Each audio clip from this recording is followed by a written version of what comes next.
Despite everyone I questioned saying my dad isn't unjust, I, a nearly adult male, believe he is. When I confided in my family for support, they termed me ungrateful and were unsupportive. My dad informed me that I would need to move out if I didn't start paying rent once I turned 18, even though I will shortly turn 18. I was offended by this because neither of my brothers had to move out or pay rent after they turned 18.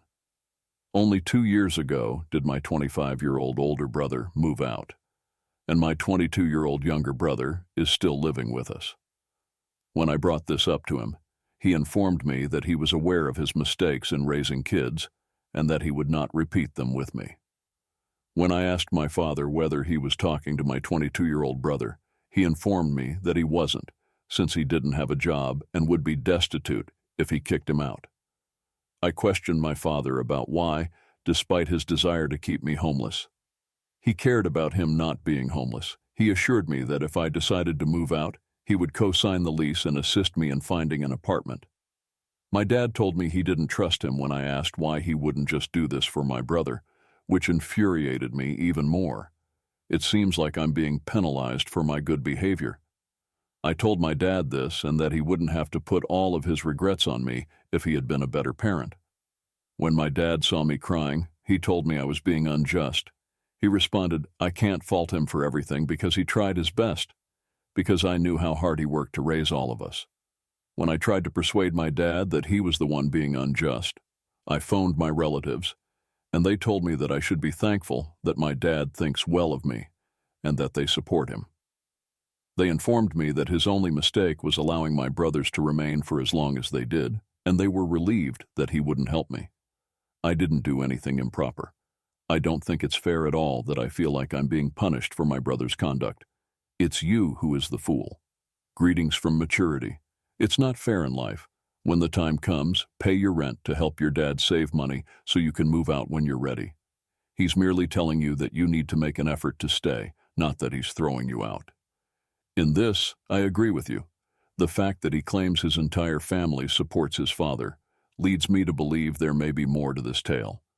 Since everyone reading this thinks Dad is a moron, there can't be a single member of his family who doesn't feel the same way, unless the brothers are absolute moron childs, who everyone feels might have done better by being pushed to do more.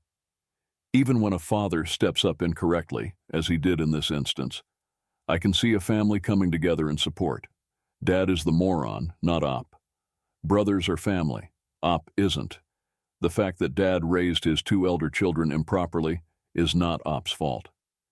Dad should advise his 22-year-old daughter to acquire a job or move out. He might also establish guidelines for the program, such as requiring college enrollment or employment if the daughter stays at home. But it's not right to penalize the youngest child for not taking up room.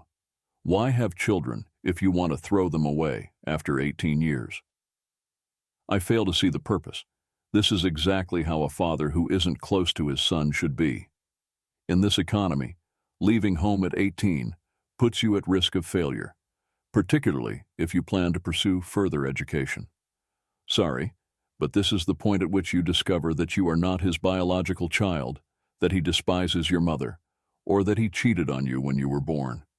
My initial idea was this: the youngest doesn't possess any qualities that set him apart from the other 2.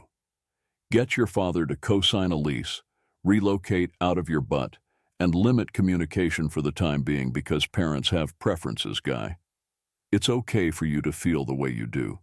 Every child who has burned your father has altered the rules in the house. Take what you've learned from your siblings' mistakes and be the one to make old Dad proud of your achievements. My 26-year-old grandmother went away 8 months ago. Although she went by Charlotte, everyone called her Nana. Our family is beyond words grieved by her loss. My 19-year-old sister wanted to name her newborn baby daughter something that could go by the nickname Lottie as a tribute to Nana. Since she didn't like Charlotte, many names have been considered that may still have Lottie as a nickname. My sister came to me in the 3rd trimester to tell me she had chosen Harlow. This is due to the fact that it has the nickname Lottie and is simple to speak and spell. I asked her if she had Googled the term and informed her it was the terrible idea to end all bad ideas. She claimed to have, but nobody could connect the dots because the word is so rarely used in everyday speech. I suggested she pick something other, but she was adamant and became so angry at my dislike for the name that she didn't speak to me for about a week. I decided to leave it alone. A notification about the birth of baby Harlow was posted on Facebook. She added explicitly, "I'm pleased to introduce baby Harlow, nicknamed Lottie, in honor of Nana." Saying that the family went insane would be a huge understatement. Many members of the extended family said that they would not meet the child because they could not handle the circumstances, expressing how angry they were that Nana was now being linked with that word.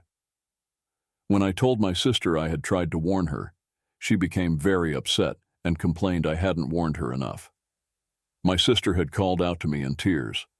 I'm not sure what it means exactly, but my 56-year-old mother has now joined her in believing that hormones influence poor choices and that it is our responsibility as a family to guide our loved ones in the proper path.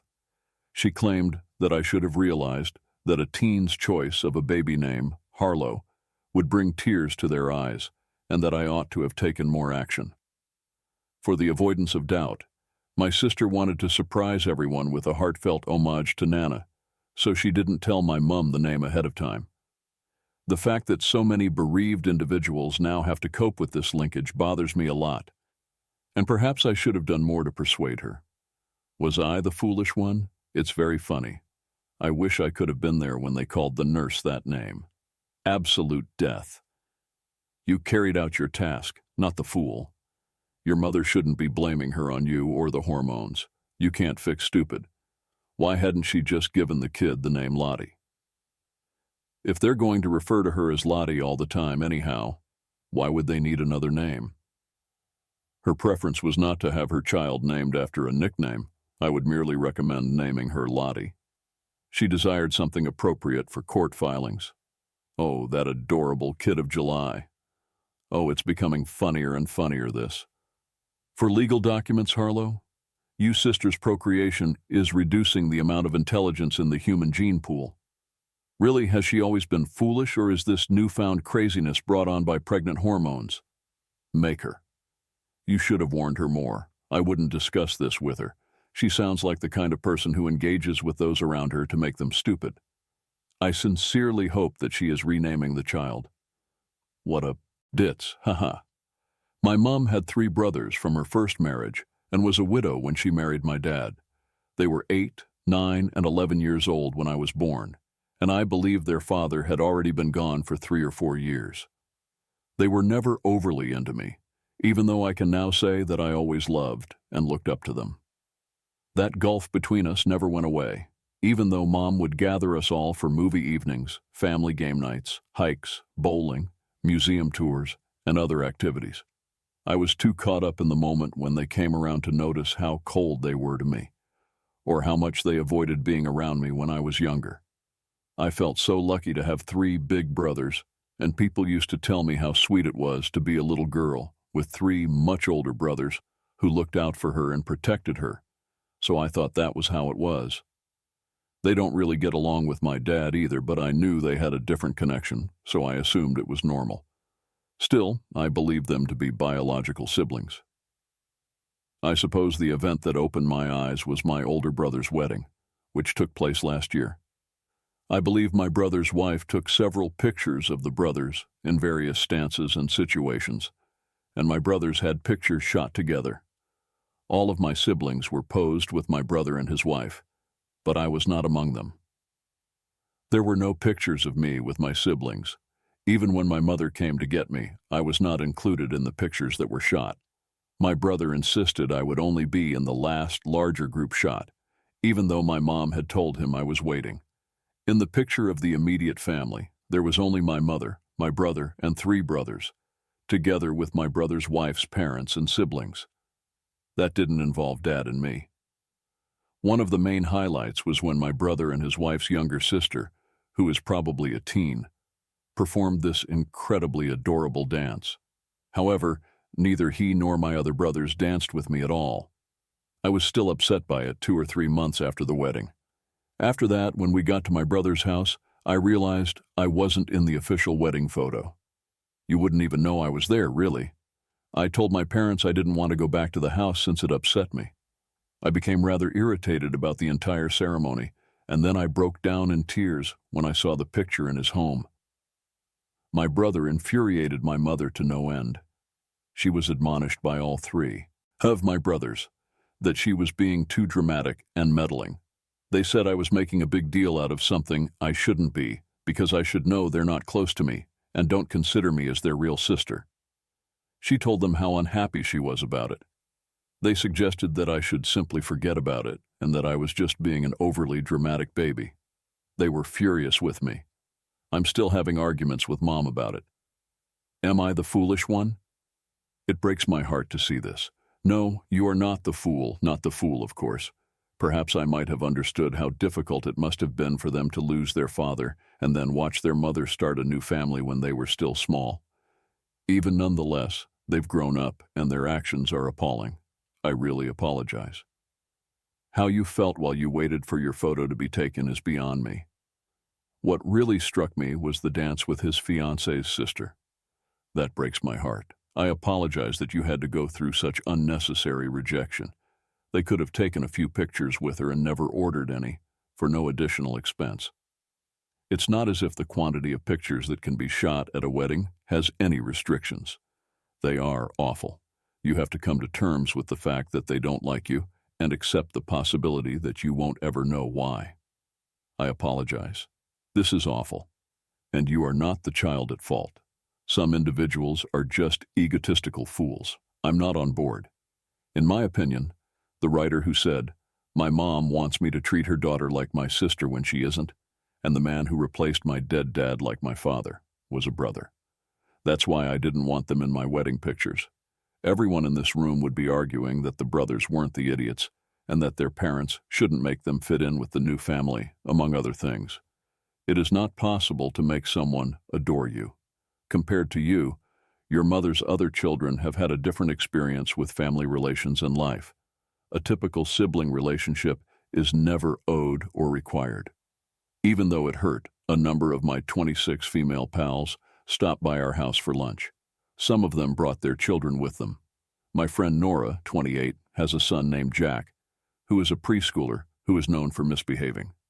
Jack is a constant source of sobbing and shouting and doesn't get along with other kids. Nora brought Jack over. I showed Nora the guest room and told her to settle in because he stated he wanted to snooze. Nora came back downstairs after a time and we hung out. Now, around 40 minutes later, Jack came back down and was smiling like mad. He had my wife's Kate, 29, wedding ring. Kate is a doctor and doesn't take her ring to work. She leaves it on her nightstand. Jack had clearly gone inside our bedroom. I told Nora I'd like him to give the ring back. Nora said he'd become bored with it immediately and that I needed to relax. A few minutes later, I requested Jack to return the ring. This triggered something because he raced to the window and flung the ring out in our vast garden. I got really terribly mad. Kate adores her ring, and I had it custom crafted with numerous little details. It was extremely precious because it resembled a ring in her Nana's family that she couldn't have because she chose to marry a woman. After all of that, I informed Nora that her son lacked manners and that she should take action against him, possibly by taking him to the doctor, as this is not a behavior that is appropriate for a child. She departed after becoming irate. Other guests also began to depart. I looked for it all evening with Kate, but we were unable to locate it. I'm a sobbing mess. I know how much Kate adores that ring, even if she keeps insisting it's nothing. In spite of everything, all the mothers in our social circle are calling me foolish for being too harsh on Jack. And Nora was right when she said that I was foolish for not buying the ring back. Not the fool. She must return it to her. When thinking about getting married, an engagement ring is offered. That marriage has not occurred and will not occur. Inform her that she must give it back. An engagement ring, when intact, is not a gift. Visit the courthouse, register a lawsuit, serve her, and retrieve the ring. In the optimal situation, a lawyer is hired by you or your family. I need cash and a PS5 laptop. Do you have it in writing? She simply valued the ring at $2,000 or more, but legally it is yours. Sue her for that sum or the ring's return, probably at a higher expense, but I do this out of spite. Take her to small claims court, or have a friend who practices law write her a letter. The fear may dissuade her from doing appropriately. It is highly recommended that you send your mother to retrieve the ring from her. She's going to treat you horribly, but your mother could be able to embarrass her into giving it to you. A whiner, requesting money, your PC, and your PlayStation? Strange. I make this suggestion because many years ago, my grandmother was able to subtly coerce one of my cousin's ex-boyfriend into returning the family china. Give your mum your number, man, and let her handle it.